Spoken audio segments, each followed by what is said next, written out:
गरीब की बारिश। शहर की कच्ची बस्ती में एक गरीब मजदूर कालू रहा करता था। कालू के घर में उसकी पत्नी जानकी थी। जानकी लोगों के घरों में झाड़ू पोछा करके कुछ पैसे कमा लेती थी और वहीं कालू किसी तरह मेहनत मजदूरी करके 2 वक्त की रोटी का जुगाड़ कर लेता था। कुछ दिनों से हो रही बारिश के कारण कालू की मजदूरी बंद हो गई थी। अरे जानकी, इस बार तो बरसात ने हद ही कर दी, रुकने का नाम ही नहीं ले रही। कुछ समझ में नहीं आ रहा, अगर इसी तरह काम पर नहीं गया तो 2 वक्त की रोटी का जुगाड़ कैसे होगा। अरे तुम चिंता क्यों करते हो, बारिश का क्या है, 1 आध दिन में रुक जाएगी और उसके बाद में फिर से काम शुरू हो जाएगा।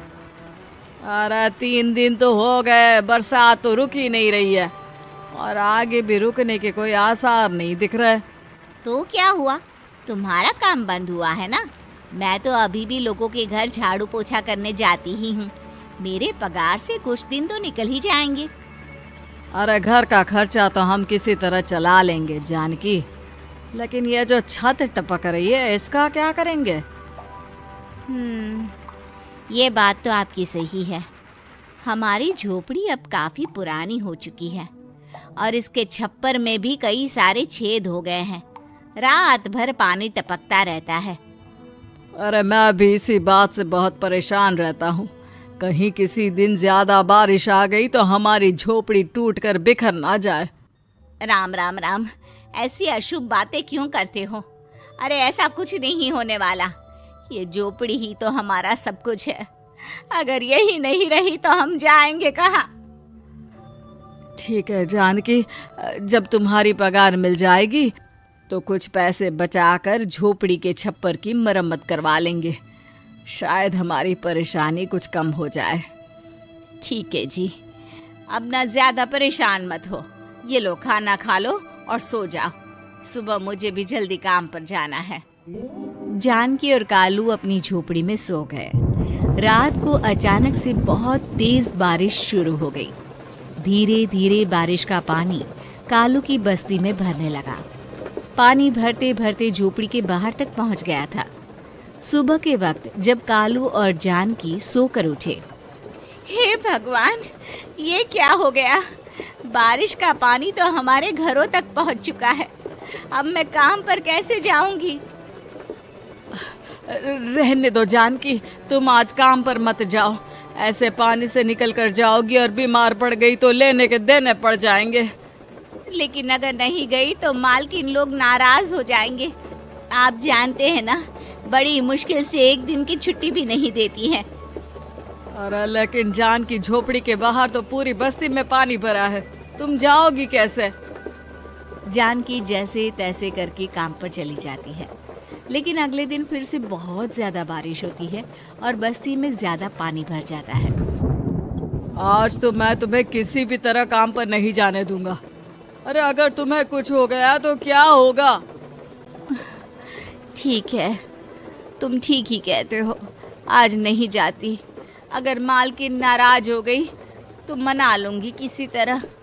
अरे मनाने वाली क्या बात है, जब तुम बताओगी कि हमारी झोपड़ी में पानी भर गया है तो वो खुद ही समझ जाएंगे ना। अगले 2 दिन तक तेज बारिश होने की वजह से जानकी, कालू और आसपास की बस्ती में रहने वाले सभी लोगों के घरों में पानी भर जाता है, जिसकी वजह से जानकी काम पर नहीं जा पाती। और 3 दिन के बाद जैसे ही जानकी काम पर पहुंचती है, कहाँ थी तुम? पिछले 3 दिनों से काम पर क्यों नहीं आई? मेम साहब क्या बताऊं, इतनी ज्यादा बारिश हो रही थी, हमारी पूरी बस्ती में पानी भर गया है और उससे भी ज्यादा तो मेरी झोपड़ी के अंदर पानी भर गया। आप ही बताइए कैसे आती मैं। इसका मतलब ये हुआ कि बारिश होगी तो तुम काम पर नहीं आओगी।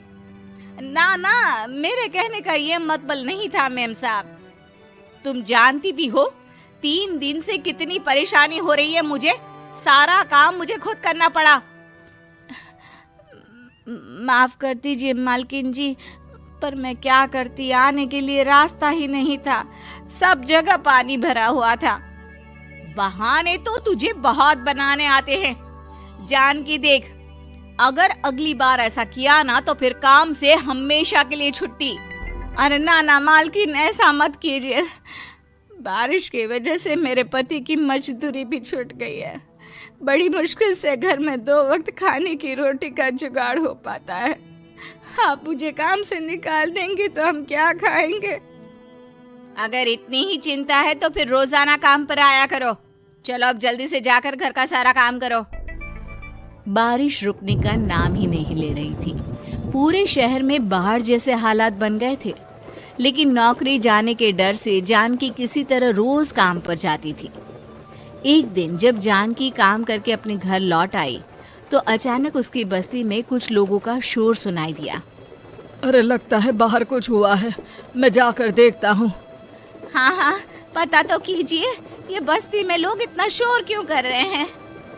बाहर जाकर कालू ने एक आदमी से पूछा। अरे क्या हुआ भाई, इतना शोर क्यों मचा रहा है?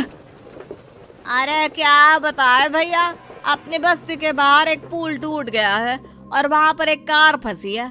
थोड़ी देर में अगर किसी ने नहीं बचाया ना तो वो कार पानी में बह जाएगी। ये क्या कह रहे हो भैया, कार के अंदर कोई है क्या? हाँ, कोई औरत बैठी है, अकेली है, बहुत रो रही है बेचारी, मदद के लिए बुला रही है। अरे तो हमें जाकर उनकी मदद करनी चाहिए ना। अरे लेकिन इसमें बहुत खतरा है, हमें अपने आप को बचाना चाहिए। पानी कभी भी हमारी बस्ती की तरफ आ सकता है। अरे तुम्हें नहीं चलना तो मत चलो, लेकिन मैं तो जाकर उस औरत की मदद जरूर करूंगा। कालू उस जगह पर पहुंचता है जहां वो औरत कार में फंसी हुई थी। वहां पर पानी का बहाव बहुत तेज था और सारा पानी कालू की बस्ती की तरफ ही आ रहा था। कालू ने एक बड़ी सी रस्सी को पेड़ से बांध दिया और दूसरे सिरे को कार की तरफ फेंक दिया और उस औरत को रस्सी के सहारे बाहर आने के लिए कहा। तभी वहां जानकी भी दौड़ती हुई आई। अरे ये तो मेरी मालकिन है, जिनके यहाँ मैं काम करने जाती हूँ। अरे मैडम जी, आप डरिएगा मत, आपको कुछ नहीं होगा। आपकी गाड़ी को भी मैंने रस्सी से बांध दिया है। थोड़ी देर में पानी का बहाव कम हो जाएगा, फिर हम आपकी कार को भी बाहर निकाल लेंगे। क्या तुम जानकी के पति हो? हाँ हाँ, जानकी मेरी ही पत्नी है, आपके यहाँ काम करती है ना। लेकिन मेम साहब, आप यहाँ पानी में कैसे फंस गई? अब क्या बताऊं, मैं अपनी सहेलियों के साथ पिकनिक पर गई थी, वहीं से लौट रही थी। अचानक पानी का बहाव तेज हो गया और मेरी गाड़ी फंस गई। अरे कोई बात नहीं मालकिन, अब ना आप बिल्कुल सुरक्षित हैं। मैं तो बहुत बुरी तरह डर गई थी, कब से मदद के लिए चिल्ला रही थी, लेकिन कोई मेरी मदद के लिए नहीं आया। भला हो तुम्हारा पति का जिसने मेरी जान बचा ली। लेकिन जानकी, मैंने तुम्हारे साथ बहुत गलत व्यवहार किया। इतने खराब मौसम और बाढ़ में भी तुम्हें काम पर आने के लिए कहा, नौकरी से निकालने की धमकी भी दी, और तुमने मेरी जान बचाई। मुझे माफ कर दो। अरे कोई बात नहीं मालकिन, आपकी जान बचाना तो हमारा धर्म था। देखो जानकी, तुम्हारी झोपड़ी में जो भी नुकसान हुआ है उसके लिए मैं तुम्हें पैसे दूंगी। आज तुम्हारे पति ने मेरी जान बचाई है और आज के बाद मैं तुम्हें कभी भी नौकरी से निकालने की धमकी नहीं दूंगी। आज मैं तुम्हारी परेशानी को अच्छी तरह समझ चुकी हूँ। हम जैसे पैसे वाले लोगों के लिए अपने घर में बैठकर बारिश का मजा लेना बहुत आसान है, लेकिन तुम गरीब लोगों के लिए बाढ़ और बारिश काफी परेशानी खड़ी कर देते हैं। ये बात मुझे आज अच्छी तरह समझ आ गई है। आपका बहुत बहुत धन्यवाद मालकिन।